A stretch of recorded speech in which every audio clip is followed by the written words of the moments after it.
706 podcast, the podcast where we, that is I and my three co-hosts, take a look at a movie and decide whether it is one of the 706 greatest movies of all time.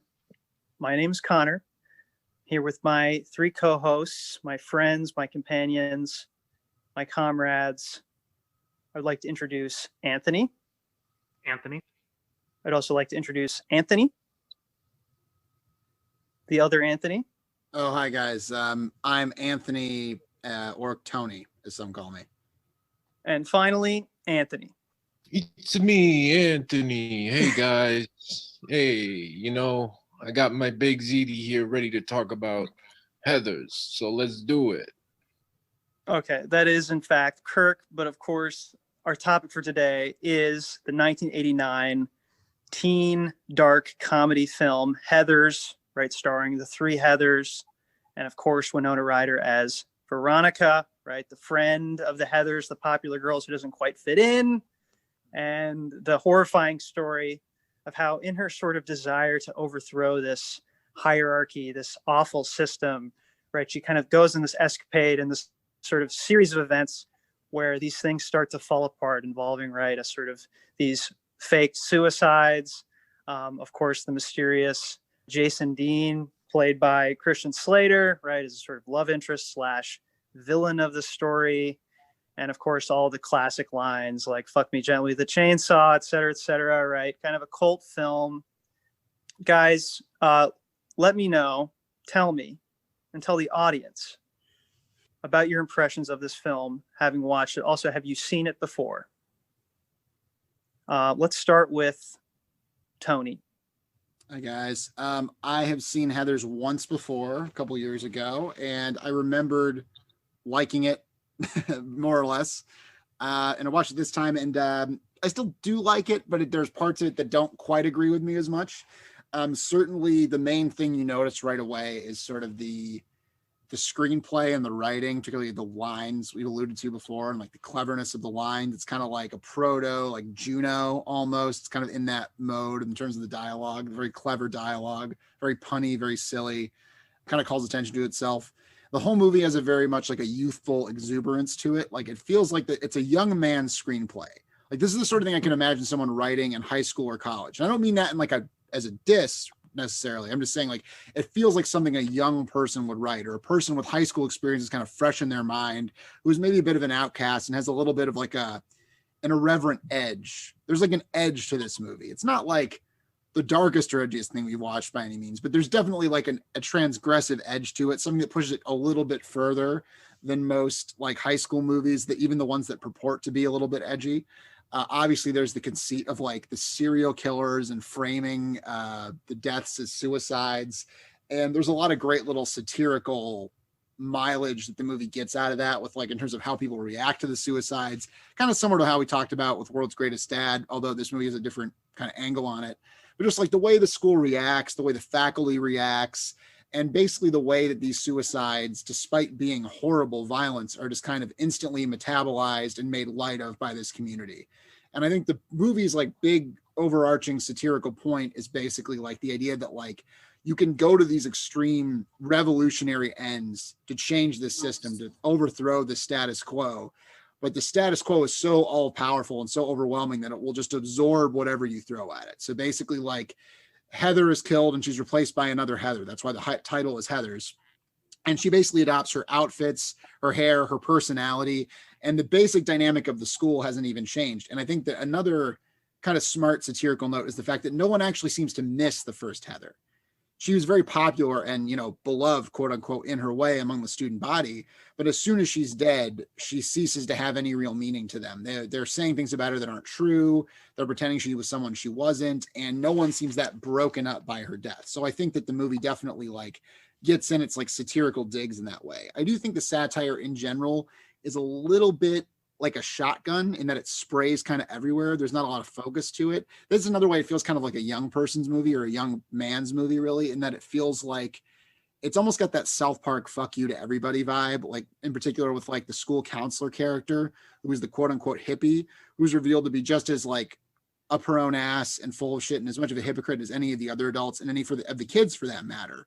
basically every character in this movie is deconstructed, revealed to be full of shit, revealed to be a hypocrite, revealed to be hollow, except for perhaps Veronica, Winona Ryder's character, who kind of has an arc of kind of like learning to like be kind to people, I guess, rejecting this path of murder by the end of the movie. But yeah, I mean, I enjoyed the vibe of the movie. I enjoyed the tone of the movie. There's some visually interesting things in terms of like the way it jumps around in time and space. You see her at a party, and then you see Veronica at home writing a letter, and there's kind of a music video playfulness and color throughout the film. The one thing about the movie that is easily my least favorite aspect, actually, there's two things I don't like that much. First of all, I think for this movie to work as it's intended to, at the beginning, we're supposed to find Christian Slater kind of cool and fun and alluring. And he kind of is when he's sitting in the corner of the cafeteria. You're like, ooh, who's that mysterious guy? What's his deal? She goes up to him, and the first thing he says is greetings and salutations. And I'm just like, ugh, get away from him. Like, I just like completely. Greetings and salutations. You know, obviously, who does it remind you of, Tony? Like someone's voice. Yeah, the voice in particular. I can't even think. I could. Nothing's coming to mind. Who was sound like? Sounds like old Mr. Torrance at the Overlook. Oh, okay. But the one last thing, and this was just like nails on a chalkboard for me through the whole movie, is the score. Woof, this score has aged badly. I feel like a bad 80s score ages so much worse than like a bad 60s score or a bad 40s score. It's just something about the synths, and it was in like every scene. It was overbearing. So that was tough for me. But other than that, I liked the writing. I thought it was fun. There's some good ideas in it. So anyway. And just to chime in for a second before we get to the next impression, Tony's suspicion is correct. I don't know if you looked it up, but sort of this movie is kind of the brainchild of Daniel Waters, and they return to him, right? He kind of wrote the script. It's kind of the original, right? This is kind of where the idea for the movie came from, was his script, right? Which he wrote, ostensibly for Kubrick, right? He was in college at the time. You can imagine that was the thing a college, kind of screenwriting guy would probably do. And yeah, it feels that way too, I think. No, honestly, I respect that. I think that's kind of cool. Like, I like the moxie. Yeah. Sorry. So how about Anthony? Sure. So I think I'd seen this movie before, and now that I think about it, it's probably been over 10 years. I last saw it in high school, like freshman and sophomore year. And I really liked it then. And I would agree with Tony to some extent, is that some of the sort of energy, some of the exuberance is a little lost, I think, just kind of being away from that sort of environment. I have to almost think back to the sort of high school, energy, the high school kind of drama, or what at least we imagine it to be in that moment, to kind of get some of those lines. But I think it's still a really good movie, and I'm sort of fascinated by two different strands. I think the first strand, to get away from myself real quick, is Heather's is sort of everywhere, like, and like the films we watch. I mean, like I see like evidence of its kind of influence in things like Booksmart, Lady Bird, Jawbreaker, on and on. It was kind of adapted into a musical. It had a TV series a few years ago. And so its popularity kind of endures. And it's particularly notable, I think, on Instagram culture, the sort of shots of the Heathers and their sort of immaculate late 80s suits that are kind of, wide shoulders, Katharine Hepburn looking, Rosalind Russell looking. Right. And of course, Winona Ryder's immaculate, kind of style. It's so wonderful. Lots of looks in this movie. Yeah. And, it's easy to understand that line there too. But within that sort of Instagram, I think, female culture is also the line of loving Winona Ryder, not just because she's Winona Ryder, but the character she particularly represents. And I bring this up because, like Tony, I also think Christian Slater's performance is a little irritating at times. I don't really find him particularly charming.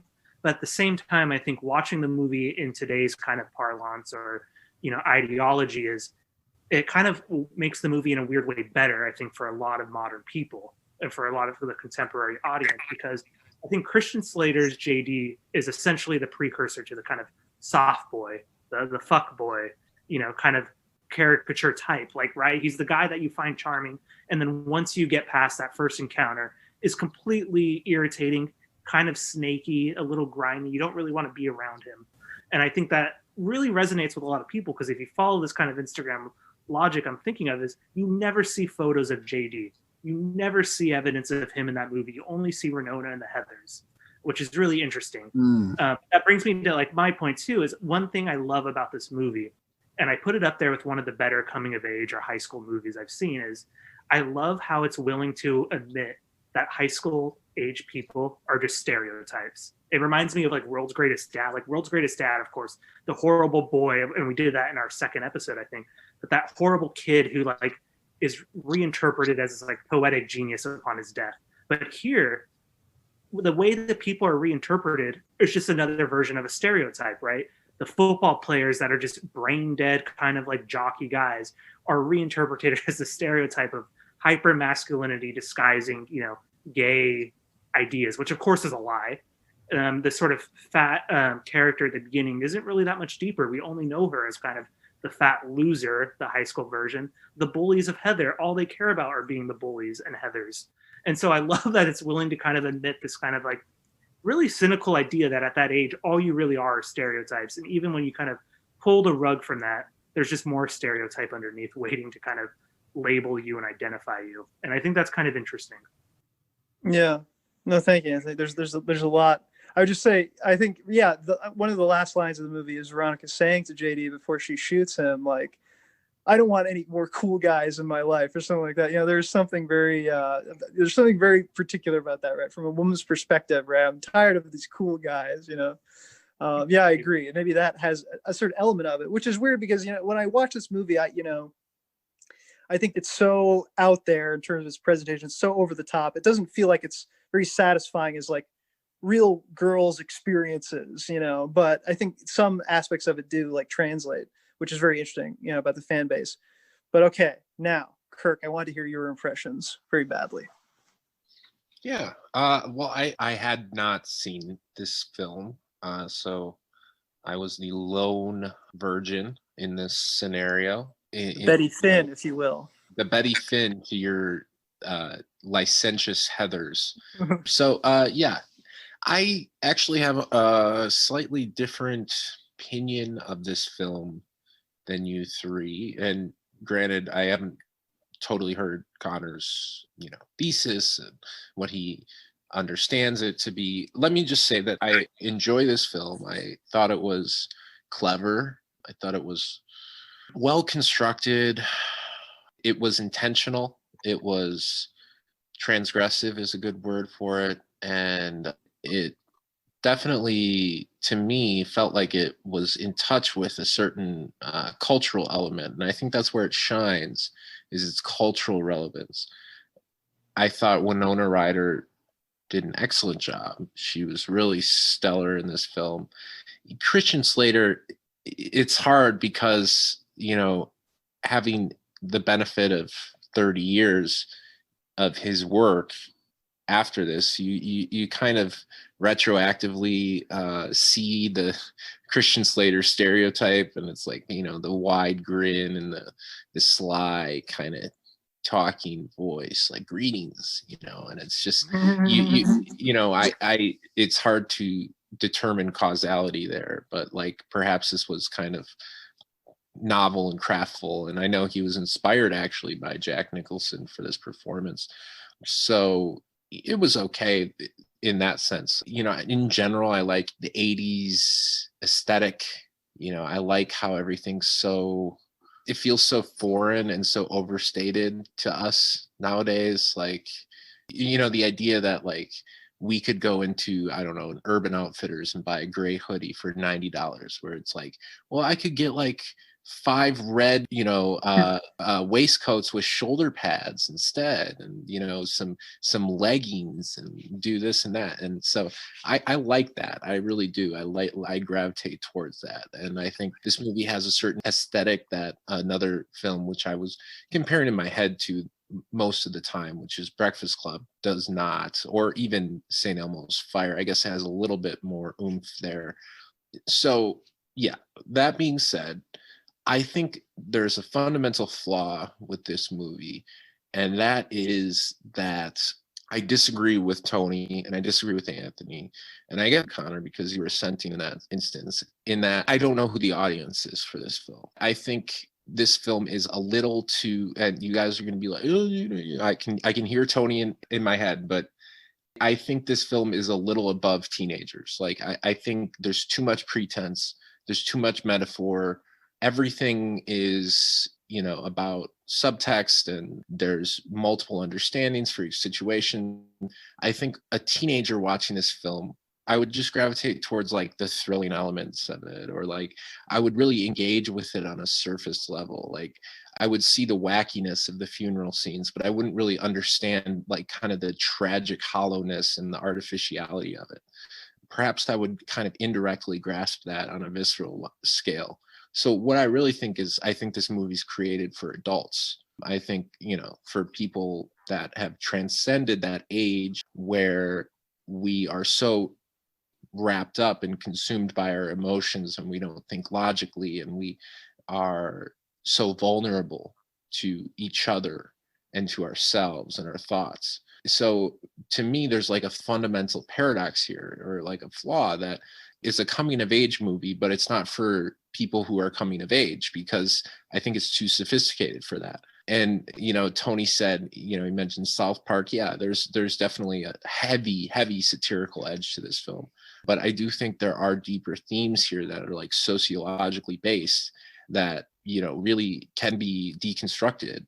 You know, you look at the dialectics involved, everything, there are really no absolutes in this film. Like there's the idea of conformity is kind of seen as antithetical to progression or enlightenment, but at the same time being too abnormal, you know, we see JD embodies that, and he's a sociopathic killer, right?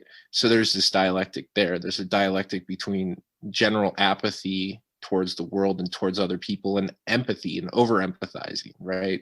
And passion and coolness. Like there's all these dialectics that I think are really interesting to decipher.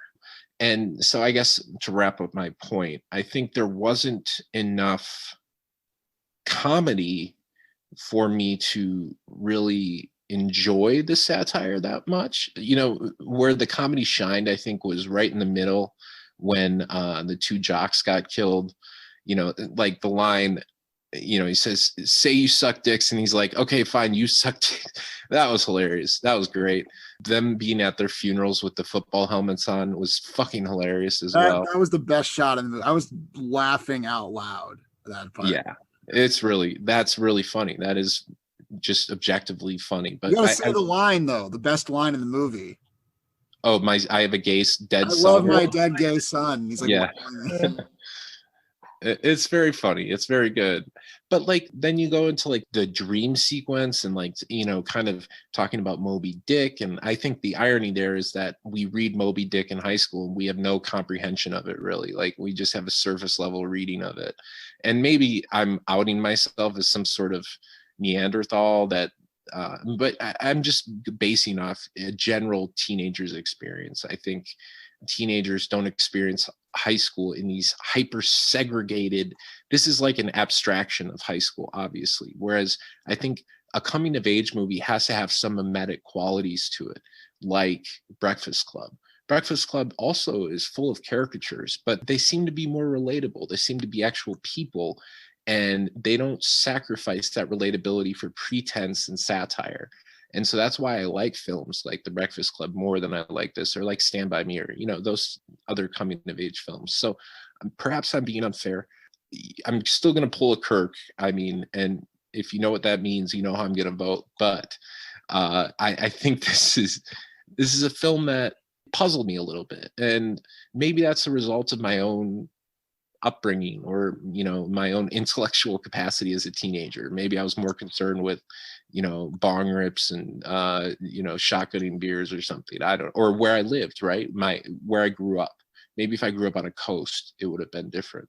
But anyways, it's a good movie. You know, I'm glad I saw it. It's an important movie, and I'm glad it was made. And Winona Ryder is a star. You know, you could clearly see it in this film. So yeah, no, thank you, Kirk. I'm so interested to hear your impressions there. And there's a lot to touch on what you said, but I think everything you said is very fair. I mean, one thing I would say about this movie is comparing it to, say, Breakfast Club, or the classic, what we think of as teen films, period, which are the John Hughes, films of the 80s, right? It seems to establish a lot of these tropes that we now see as kind of being this classic, right?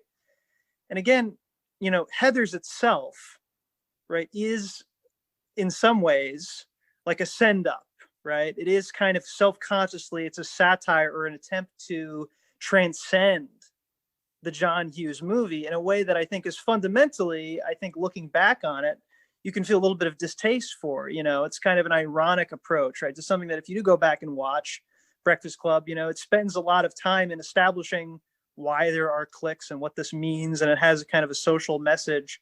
Heathers does too, but I think its ambition is to transcend, what it thinks is a sort of what had by then become kind of a cliche, right, of the teen film.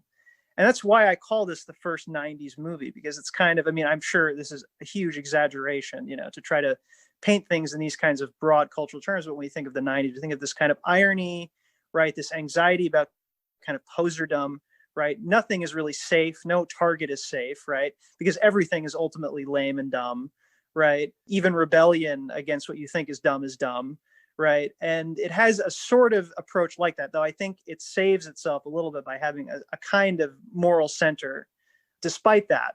But I think there's something that can be irksome, yes, about its kind of, again, its overitness. And I think we have to think too, and to Kirk's point about, do teenagers like this movie? I agree that, yeah, it kind of leans towards a more like filmically inclined, kind of in the know sort of audience. And in fact, right, very self-consciously, this was made as a cult movie. It did not do very well. At the box office, they didn't really care. It wasn't advertised very well or appropriately.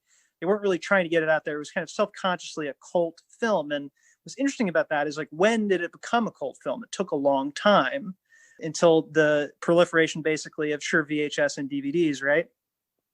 Sure, VHS was probably at the time, but I think the Heathers films moment was much later. And I think what's so interesting about that is, I think as a teenager, watching this, right, often the biggest fans of Heathers are not people who are watching it in 1989, but watching it in 1999 or watching it in 2004 or what have you, right? And there's something about this film, right, where it takes the tropes of the 80s. Now, people did in fact wear suit jackets like that in 1989. That was a style that was popular, but it's totally over the top the way they wear them, right?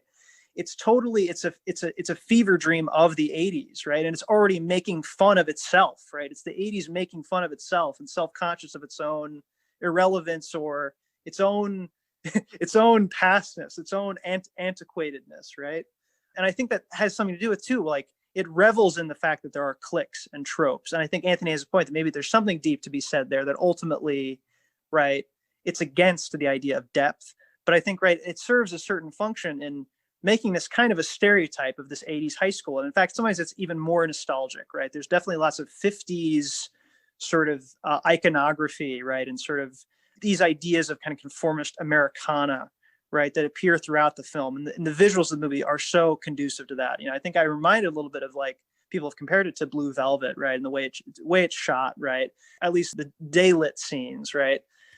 So it has this kind of, it feels like this lost era or this 80s, right? And it was intentionally done that way, which I think is kind of profound, but gets back to the idea of maybe it's a bit too reflexive and kind of precocious and sort of self-conscious for its own good in a way. But I still, I love that about it. But yeah, I mean, I don't know if anything else, if anyone has anything else to say, but I don't know. I kind of struggle with it because I feel like it almost tries to do both things. Like, it has this, like you say, this kind of send up satire, extremely irrelevant, nothing is sacred tone, this like devil may care tone throughout, right? Which I think is a huge part of the movie's appeal. That's what draws people to this movie, right?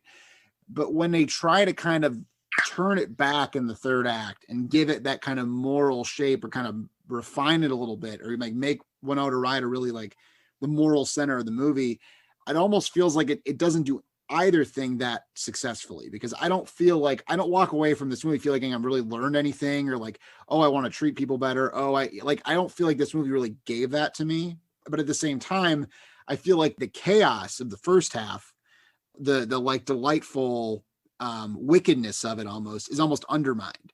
So it almost leaves me with like, I don't know. I wish they could have gone one way or the other. I don't know. It's just, I mean, does anyone else get that sense? Or do you think they like found a good balance, or do I want this to be something it isn't? I mean, I think part of it is also then how you're kind of reading the end, because I don't see such a clear morality play by the end for Veronica, Winona Ryder's character. Because to me, I think the criticism you have is actually what the movie's kind of giving into, in a good way, though, which is that Veronica wants to have her cake and eat it too, which is she wants to be the person who could be the hand to, the two kind of nerdy girls that she was. One is, that we know in the beginning is she was maybe friends with as a kid, and the other one is that she has nothing against. But at the same time, she wants that Heather bow on the top of her head. And I don't think it's a clear kind of like toppling of kind of this social order, because as we've learned, is the social order just stays the same. I think Kirk was bringing up that there's just another Heather, or maybe you said at the beginning of your review, there's just another Heather overall. So what does that really do? I don't see this kind of clear morality change. I just kind of see this kind of giving in to just being what high school is, which is just getting through your kind of time and your day at the end of the place. And in fact, I think it's interesting is that you don't see any reaction really to the Christian Slater's, JD's suicide bombing. That's that heavily. Like, it's only Veronica's kind of reaction there. Yeah, I mean, but you don't see a distinction between, okay, she's a new Heather. There's a new sheriff in town, she says. Veronica has come this far and has ingratiated herself with the girls, right? But you don't think she's a different kind of Heather than the Heather Chandler was in the beginning? I mean, I think it's a different in one sense, but I think there's not the clearest distinction, because if you really think about it, her reason for being able to become that Heather has to deal with a sort of dismissal of JD. And yeah, it's taken to its most logical, like satirical extreme, which is her allowing him to basically die. But in one sense, isn't that what the Heathers are kind of doing to other people, which is like a sort of social death in the beginning of the cafeteria? Like, oh, we don't like you. You're kind of banished from our eyes. And in fact, like to them, the cool thing is like the college party. JD wouldn't even register there. So I see it in the kind of like a different way. She almost has to sacrifice the kind of guy fixation, the cool fixation, to just be a sort of another version of Heather. But it's not that different, I think. Right. No, I agree that it's, as Kirk mentioned, like the kind of dialectic, right? She's coming back to the middle, right? But she encounters, I think, Heather Duke, right? Who has previously, taken up the crown, the red scrunchie, right? And she articulates this completely cynical view that we have no other choice, right, but to exploit others, right? This kind of cynical view, right? And again, this is very 90s. This is very neocon, right? And if no one takes the spot, someone worse will take it, right? And Heather takes it, right? Ostensibly as an enlightened ruler, right? I think she is different. I mean, it's a reformist, sort of thesis, right? Which, we can take issue with, politically. I don't think it's, I think it's just cool how the movie does it. But again, too, right, the fact that she kills JD, who I think obviously is a threat. I don't think she's excluding JD by killing him. I think obviously it made sense that she would kill him. She, for instance, blows off his middle finger, right? Obviously, right? It's like saying like that this middle finger, this fuck you to the system, doesn't mean anything, right? So ultimately it ends on a kind of conservative, reactionary, almost, restore the monarchy, kind of, note, which I find interesting about it. I don't love it.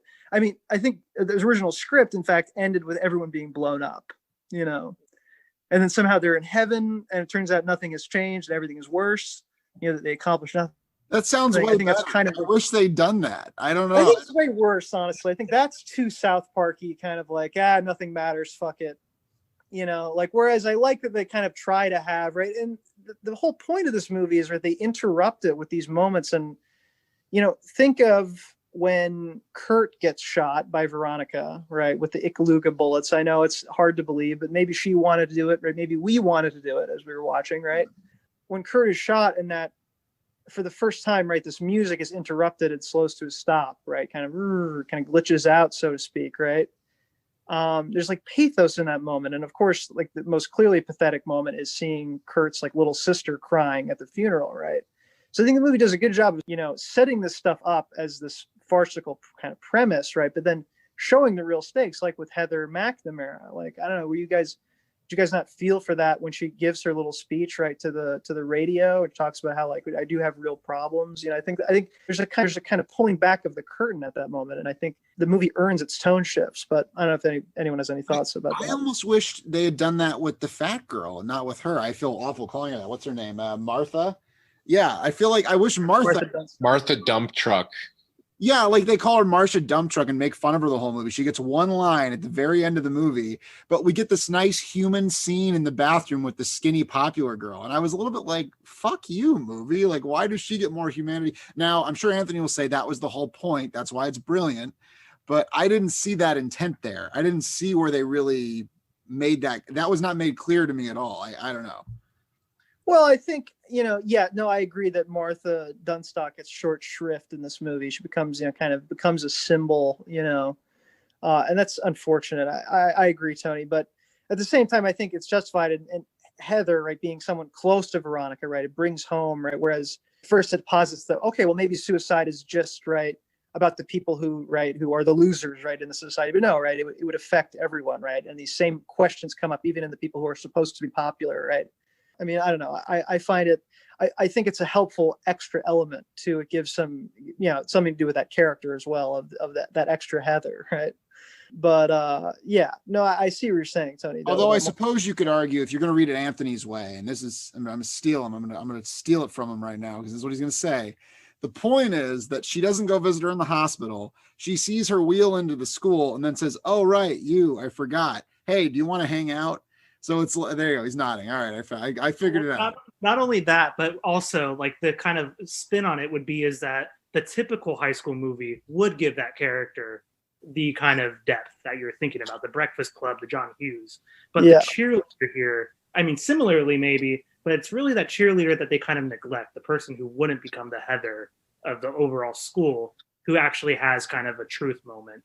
It was interesting back and forth. I think it's hard to know where to go. This movie does have a lot in it. There's a lot of investigation of various themes, and subjects like suicide, for instance. There's a narrative here to be understood about teen suicide. Not really sure I have the gumption to decipher it all, but the idea that our narratives are crafted posthumously or in order for the system to prevail or to reset is such an unspeakable thing, the loss of an innocent young life, and that's like such a social taboo, and then we have to account for that by going to some sort of extraordinary length, and you see and then you get into like social deviance and like moral panic, and how with the scene with the news and the clasping of hands, and how do we understand the will or the volition of a teenager? And to me, it's interesting that this movie came out March 31st, 1989. So we're looking at 10 years and 3 weeks later, Columbine happened. Mm-hmm. And Columbine was fresh in my mind throughout this film as well. JD's wearing what I think is a trench coat. I don't know a better name for it. I think kind of like a cowboy duster. I always thought duster. About it as, close enough to a trench coat, though. And if you remember the idea of, they thought there was this imaginary gang in the wake of Columbine called the Trench Coat Mafia that they thought, Eric Harris and Dylan Klebold were involved with. And so it's all about this moral panic and how do it's almost like we didn't learn anything in the 90s, and the satire was realized in the late, at the end of the decade, where the media was fervently trying to typify these two individuals who had done this, indelible thing, this horrible, unspeakable thing that we hadn't really been exposed to en masse like that. So I did want to say one more thing, though. I think, to me, I go back and forth. I like the ending. I like that there's kind of a moral narrowing at the end, because it allows me to kind of bookend the film in my mind and like explore the themes more comfortably in the film, as opposed to like leaving it wondering like, oh man, what did I miss? Where am I? Where do I stand on this film? But at the same time, I think that any sort of alignment with Veronica's character at the beginning, I feel isn't justified. It's almost like it's so hyperbolized that, you know, that she wants these people to die, and also at the same time, you know, she's kind of unlikable because she's straddling the fence. Like, let's be honest, she forges the handwriting, and I guess you could say that's, oh, that's all social pressure. Well, why does she have to be in the most popular clique in the school? Like, why is every other, you're telling me that it's such a war zone that if you're not part of the Heathers, you're just going to be constantly excoriated for being a loser? Like, I'm not sure if that's true. You know, is that what they're trying to tacitly say? And so there's a little bit of lacking there for me as far as establishing that for Heather. And that's where I think a teen could relate to the viscerality of it, and like the social panic. So it's almost like, yeah, it's like paradoxical, where like teens can relate to certain parts of the film that for me just felt so frivolous and so stupid. And I know they were meant to be satirical, but it's like they almost didn't earn their stripes. But at the same time, there are elements of the movie that I think adults, or I guess, well, you know, intentioned and precocious teens could understand, that I don't think the average teenager, you know, kind of mouth breather could understand in the best sense, right?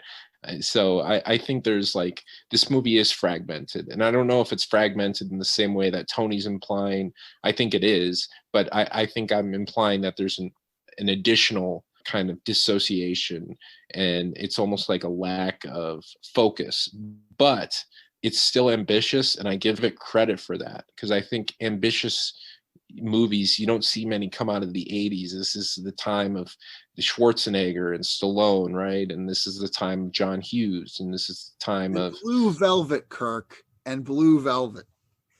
Yeah. Wait, was Blue Velvet 80s? Yeah. 84. Okay. For some reason, Blue Velvet seems more modern than this film. Maybe it's Sure, just yeah. war. I feel like the 80s was a time of conformity, and then in the 90s, it's like everything sucks, right? And like, you know, flannel shirts and Nirvana, and then he Yeah. kills himself, and so on and so forth. So, but yeah. But yeah, if I could just say, because we're coming around to the end, right? We're about ready to vote. I think so. If I could just say one more thing, you know, I think what Kirk said about Veronica, I do kind of agree. She's one of my least favorite characters in the movie. I love Christian Slater in this movie. I find him like, I think he's the hottest one in the movie. I love him. I don't know. I love the Jack Nicholson impersonation. I love his little like, pardon my etiquette, or that was dreadful etiquette, or whatever. It's so lame, but I love it. And just the way he looks in this movie, such a look, right? With the trench coat and the plaid shirt or whatever. Yeah, when he appears out of the woods with the blue light behind him, and it breathes the cigarette smoke out of his nostrils. I love that moment. Okay. But enough crushing. Okay, so I agree about Veronica, right? That she feels unappealing, but I think the movie doesn't let her off the hook there. I think obviously it's supposed to want to make you interrogate, why did she ever become involved, right, with the Heathers, right? Perhaps it was the cynical bid for power, right? An unwillingness to be herself, right, et cetera, right? But if I could just say one thing about, you know, how the movie, you know, just a point that I find is really worth taking away, what this movie is kind of saying about suicide, right? We start with suicide first as a kind of farcical proposition. Of course, they didn't have this depth, right? It's made up. It's a fiction. It's people simply imagining, right, what must have happened, right, or what you could imagine based on pure stereotype, as Anthony was pointing out, right? And it's farcical, right? Then finally, we get actual suicides, right? Often we don't really hear much more about, or potential suicides, or people who are about to commit suicide, right? Where suddenly the stakes become real. We see that it exists, right? Finally, we get to this point where everything is going to chaos. The score is going crazy. We're in this completely dark blue room, right? Unlike the light white living room we had at the beginning of the film with Heather Chandler's death, right? We have Heather Duke's death, right? In this dark kitchen, right? This confrontation between JD and Veronica, where Veronica says, hey, like, stop.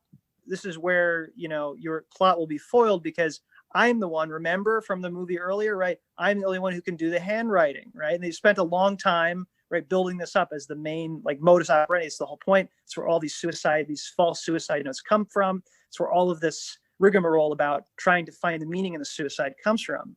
And JD just says, well, fuck it. Like, you don't really need a suicide note. He just scribbles "life sucks" on a little slip of paper. And then says, I've got a meaningfully marked up copy of Moby Dick. And that's the key, I think, to the movie, right? That's what any suicide is, right? It's a meaningfully marked up copy of Moby Dick, senselessly, right? But we read into it whatever we can. Everyone is going to read into the deaths, right? Whatever seems to relate to them. How can we predict this, right? What could it mean? And simply the feeling life sucks, right? And there's not much more to it, right? That fundamentally comes down to that, right? And it's this fascination with going beyond that and trying to find all this meaning, right? That is kind of how we get away from it, right? Rather than just trying to focus on, right, what's good in life, right? And I think there's something, I love that moment. I love that moment. It's just dramatically too, right? The way it's kind of all leads up to that moment, I think. And of course, the priest appearing then in the church, in the weird disco church with 3D glasses and in the audience, right? This kind of American church of, teen obsession, right? And yeah, like intoning, right? Finally, the way that life can suck, anyway, I find it great. But anyway, I've gone on long enough, guys. Let's hear the votes. Let's have Tony go first. Yeah, I mean, you guys make a lot of great points, and I like a lot of what Anthony's saying. I'm like looking at it at the store. I'm like, oh, it looks pretty good. It's a good price. But at the end of the day, I can't quite justify buying it. I can't quite buy it. I wish the movie was a little bit more pointed in its critique of the Heather system. I think it's in there, but maybe I need my handheld a little bit more, but I just don't quite see that like moral complexity in the ending that at least Anthony does. Maybe you guys do or don't, I don't know. And I think you guys have highlighted a lot of like cool moments or interesting moments, and yeah, that stuff's in there. I just really didn't like the score. It made it hard to watch, I swear to God. So it's consciously 80s, and like it's an action movie kind of take, Tony. It's There kind was of no like ironic value for you, Tony, there. Well, I mean, I can't.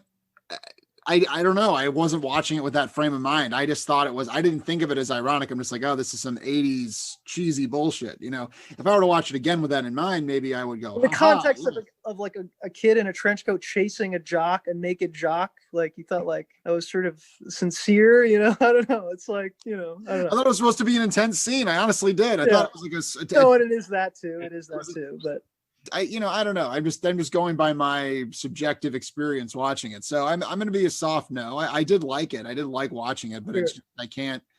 If I were to say yes, I'd be lying to myself. So yeah, no, thank you, Tony, for being honest. That's what it's all about here at the 706. How about next one up, Kirk, who has told me he will pull a Kirk despite his reservations. Let's see what he says. Yeah, this movie sucked. It was horrible. Oh, no, I hated every part of it. But I'm going to give it a yes. No, okay. I'm kidding about the bad stuff. Yeah, I think there are bits and pieces of this movie that will stick in my mind, but I think the overall kind of cohesiveness of it kind of hurts. And I think I do align with Tony that the end feels a little kind of hamstringed, and maybe it would be too much to do, what along the lines of the heaven scene, but it just felt a little disorienting, to be honest. But I enjoyed a lot of this film, and I really thought that it's a product of its era. You're right. It's like a transitional film. You're very right about that. And I think that's so cool. And it's like a historical artifact, cultural artifact, I guess I should say. So for that, I appreciate it. It's well directed, don't really have any complaints. I love the 80s music. Unironically, I think it's so cool. And yeah, I'm a yes. Cool. Thanks, Kirk. And yeah, I'm not saying it's completely ironic. I think, but like, think of the ending where it's like, it's kind of like a take on, Die Hard sort of stuff, like where she's all like bleeding or she has the gun. And then, I think it's a little bit self-consciously 80s. I think still it's authentic score. I think you're supposed to feel its effects, right? You're not supposed to laugh at it. So I don't mean to sound like it's completely ironic, but anyway, sorry, Anthony, to finish it off one way or the other. Sure, it's going to be an easy yes for me, but I would like to say just real quick is 2 points. Is one, I love Veronica in this film. I think she's totally relatable, and I'm not just saying that because it's this era's Winona Ryder. I'm saying that though also because I think, and Connor gave a very great thesis about the life sucks and the parallels there, but I think there's a way of just thinking about her at the beginning of she's just a typical teenager who just wants experience. She wants to try whatever she sees. And I think that becomes appealing enough as a teenager. It becomes appealing enough to understand as a person that that's really kind of what drives a lot of her decisions. and it's even taken to its kind of satirical limits there with the idea of, my teenage angst, the highest of your kind of emotion, our stereotype of high school life taken to the body count. My teenage angst has a body count now. It's a great line. Mm-hmm. And I think finally, not to like harbor about the argument about the ending, but I would like to just throw out there for Tony is like, rather than Martha, I think it's interesting is that none of us brought up her other friend. Is it Pauline with the glasses? Who's really actually would be the more traditional, I think, way and the more moral way to kind of end the movie, which would be to reconnect with the friend you gave up for the Heathers, then opposed to Martha. But anyway, I won't go on. I just like to think about that. But the real reason that Anthony likes Winona Ryder so much is because of her dresser, her punctuation mark dresser in her room. I thought because the knobs is an exclamation point or a semicolon. I wrote down as soon as I saw the go board. I'm like, there was like a handful of high school guys who just like creamed their jeans when they saw that go board. Oh, I gotta say, there was a reading in my head. It's classic Kirk. Guess what the reading is? JD is a figment of her imagination. JD is not real. Yeah. It's a way. It's a device for her to work through her teenage anxiety. She actually is a murderer. No, I don't know. That's a fun. Kind that's of a alludes fun to one. that because he's like, you just can't take responsibility for these murderous thoughts. I'm the one who actually does what you want to do. So Yeah, I think that's in there. Yeah. There's definitely a reading there. I'm sure. Obviously, many people have thought of that before, but it would be classic, and interesting to look at in that perspective, in that light. No, it's definitely there, Kirk. And one thing we didn't mention is the famous color symbolism. But like Veronica always wears blue, right? JD appears in blue light, right? That kind of symbolizes the kind of countercultural impulse, whereas the red symbolizes the kind of conservative, status quo impulse, right? And clearly, so JD is kind of a personification of that principle taken to its extreme, right? That exists in Veronica, right? I think it's a totally legitimate take. Anyway, guys, I think we got a really good discussion out of that, which is exactly what I was hoping for. No holds barred, no punches pulled. Thank you, guys. Let's move on to the recommendation section. What are we going to watch for next episode? I will be the judge. You guys suggest to me your movies. All right. It's going to be Kirk, Anthony, then me.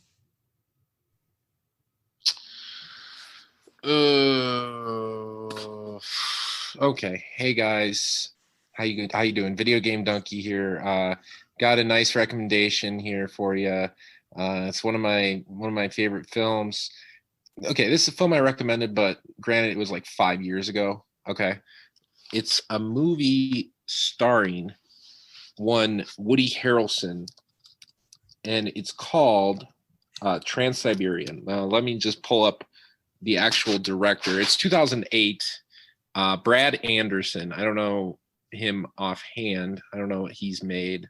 I guess. Oh, The Machinist. Okay, there you go. So it's starring Woody Harrelson. It's about this couple who are on a mission trip to China, and they decide to take the Trans-Siberian Railroad home through Russia, from China through all the way through Russia to probably St. Petersburg or wherever. And there's things don't go as planned, let's say, and it's they get involved with this, the deep state, almost like the KGB, and there's some instances of like drug trafficking, and all these different elements are afoot in this film. But ultimately it's follows this kind of perilous love story, or not love story, this perilous couple who are trying to navigate. They're like going on their first real adventure together, and they're both very kind of like, meek, and like, what you would expect from a couple in Cedar Rapids, Ohio or Iowa. You know what I mean? Like they're very kind of facile in that way, or like oblivious to the perils of the world, and they're thrown into like the lion's den in Soviet Russia. So, or not Soviet, but you know what I mean? Like the kind of classic subversive, like edgy, dark corners of Eastern Europe, right? The female lead is Emily Mortimer. So that is the cast, and it's a wild ride, both literally and figuratively, because we're on a train. And anyways, that is my pitch. Thank you for coming to my TED Talk. I gotta Thank say, you, sir. train movies. I gotta love a good train movie. Yeah. All right. So I'm going to start off with the negative points, which is that my movie's free on YouTube. But you guys, if you don't have one already, download an ad blocker so you could watch it without the ads. Otherwise, I guess you could rent it on Vudu or you'll have to find another source. But okay, we did a dark comedy today. We did The Virgin Suicides not too long ago. And then we did some drama with Transit and on, and A Place in the Sun. So I thought we should switch it up a bit. You know, it's been a while since we've done more of a genre affair. And what we haven't done in a long time is a sci-fi film. And I'm going to pitch one of my favorites, which is 1978's, directed by Philip Kaufman, Invasion of the Body Snatchers, starring, in his heyday, Donald Sutherland with his glorious facial hair. Just amazing to see. But we all know kind of the general, I think, plot line. You know, how can you not? It's so steeped in culture, which is just these group of people one day just realize something of an invasion is sort of happening and that the aliens are able to look just like humans. And the movie, I think, is fantastic. I don't know if you guys have seen it, but it's one of my favorite sci-fi films. I think it's so tense. It's brilliantly paced. It's so of its era at the same time. There's a lot of interesting things to think about in terms of the 70s. And so it's great to like not just do something in the sci-fi vein, but to go back a decade. So that's my pitch. Cool. Man, you guys got me. I'm having a really hard time today, I gotta say. Oh What have you got, man? I've never Pick had one. this happen before. It's really Pick the topmost one. the top. Well, it's alphabetical. Okay, the top. This is the number one. This is my number one movie of all time. Alphabet. Start with an A. This is the assassination Oh, of Jesse James by the coward Robert Ford. Oh shit, that's a pretty good one. It's on my list for this for a while. I saw it a few years ago and I really loved it. And I thought this is a castable. This is a net I could cast. This is a line I could cast. And real quick, who's seen it? Anthony, I assume you've seen it. Kirk, have you seen it? Mm-hmm. No, I have not.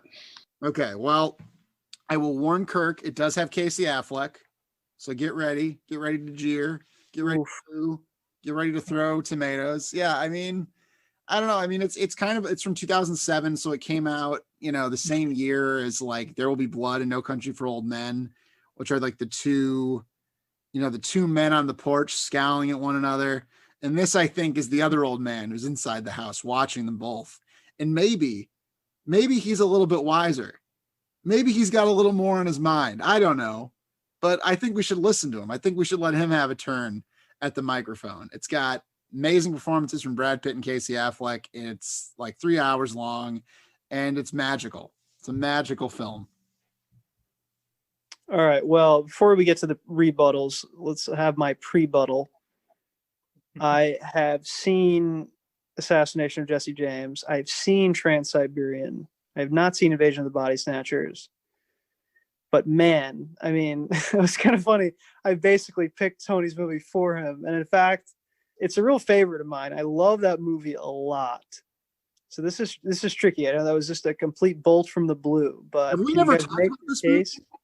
Huh? Have we never talked about it? Talked about it? I feel like I didn't know you liked it that much. Tony, you and I had a long really? text exchange about it, I believe. I'm not sure how long, but So I guess you're out of ideas and it's all dried up. We don't have to talk about it any further, I guess. All right, well, why don't you rebut then? Was that your rebuttal? rebuttals? You just Let's used hear some No, rebuttals. my rebuttal is when I go to a movie theater, some fucking long ass title because some director has a inferiority complex, so he has to name his movie like a phrase. Like, give me a fucking break. Just name your movie Jesse James. Just name your movie Birdman. Yeah, no, you can say Birdman. What are you supposed to shorten this to? You can say Assassination of Jesse Jesse James. James, like We'll I do it all the just said. time. That's what, like 6 syllables? I didn't count, but it's a lot of syllables. Birdman's 2 syllables. Also, Invasion of the Body Snatchers, decent amount of syllables. So my rebuttal is Trans-Siberian is a lot of syllables too, Kirk. Trans-Siberian it's a single word too, with a lot of syllables, Kirk. This is not a battle I would pick, Kirk. I I'm will going to compare our titles. I'm going to look back at our titles and we'll see. I will die on this hill. I just I hate going to a box office and saying a title that makes me look like a dumbass. Like, Well, you we're know, not some going to- titles are like, It's not going to be an issue. I'll take 2 tickets for I like dildos up my ass because, you know, I don't know, fucking David Lynch likes fucking with his audience. Anyways, I'm on a little rant here. I haven't seen either of those films. I have been meaning to see Invasion, I'm going to call it. I have not been meaning to see Assassination Creed. I thought it kind of flubbed at the box office with whatever his name is, Fassbender. But you know what? I defer to Connor. I didn't know he had already seen this film. Could be worth a rewatch, perhaps. Some good cinematography, underrated, I will say. And also, if they haven't seen it, you want to talk about good cinematography? Oh, you're not going to beat Assassination. Okay. Cinematography. You mean you know what? I'll take the 310 to Yuma. I won't take the. This is the best Roger Deakins. The 208 to Pittsburgh. I'll pass on. You know. Okay. And All right, my turn. I haven't seen Kirk's movie, but when I was in middle school, I remember a lot of kids used to say you should watch these videos on YouTube by a band called Trans-Siberian Orchestra and just watch their music to some Christmas lights, dancing back and forth. So I imagine the movies like that. Tony's movie, I liked it when I saw it, but I've just seen a better version of it pretty recently. It's called Red Dead Redemption 2. And I don't feel like I was about to bring it up. No, okay. I haven't seen Kirk's movie. I mean, I'd be kind of interested in it. I think Emily Mortimer is actually a really good actress. Every time I see her, even if I don't like the project, I'm actually really like blown away. And I kind of get lost in her performances, which is always a selling point to me. Invasion of the Body Snatchers, though, I mean, maybe we'll have some trouble with the YouTube link or whatever, but I think it's just a good switch of pace. I don't know. Something about doing a sci-fi movie feels right. I feel like we haven't done one since maybe Brazil. It's been a while. But, you know, that would be my vote anyway. Mine or Kirk's in preference, although Tony's is a good movie. Yeah, I'd be fine with any of these. I think they're all good choices. I respect Kirk for bringing this back. I remember this was the first one we ever suggested after Spice World, and I still have not seen it. So I'm very eager to see like what it is, like what draws them to it. And then Anthony, I think that's just like a solid. I have not seen it, but that seems like a very good kind of change of pace. So I think any of them would be good choices. My main pitch for mine is just like it's like The Master. It's one of the ones we just got to do it sooner or later. I feel like we just got to do it. Although you didn't pick The Master, but whatever. Guys, thank you. I mean, this decision has become hard. I mean, right out of the woodwork came Assassination of Jesse James, out of the blue. I mean, that really has messed with my head. And God, would I love to talk about Red Dead Redemption 2, which was explicitly inspired. It was kind of one of the biggest sort of cinematic influences of Red Dead Redemption 2, which is interesting. It rips off some shots, for instance, from it. And Trans-Siberian is a little hidden gem. It's a solid movie. I'm not sure what's on the bones, Kirk.